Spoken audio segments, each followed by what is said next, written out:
Selam arkadaşlar, kanalımıza hoş geldiniz. Bugün sizlere Türkiye'nin en tanınmış genç oyuncularından biri olan Hande Erçel'in hayat hikayesinden bahsedeceğim. Hande Erçel 24 Kasım 1993 tarihinde Türkiye'nin Balıkesir iline bağlı Bandırma şehrinde dünyaya geldi. Küçük yaşlarından itibaren sanatla ilgileniyordu ve yaratıcı alanlara karşı büyük bir merakı vardı. Daha sonra İstanbul'da Mimar Sinan Güzel Sanatlar Üniversitesi'nde eğitim aldı. Ama onun hayatında ilk adım oyunculuk değildi.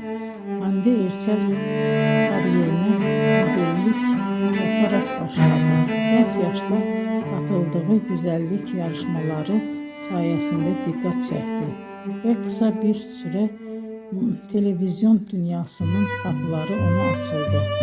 2015 yılında yayınlanan Güneşin Kızları dizisinde Selin karakterinin canlandırmasıyla geniş kitleler onu tanımaya başladı. Bu rol onun kariyerinde önemli bir dönüm noktası oldu. Ardından birçok başarılı projede yer aldı. Bugün Hande Erçel sadece Türkiye'de değil,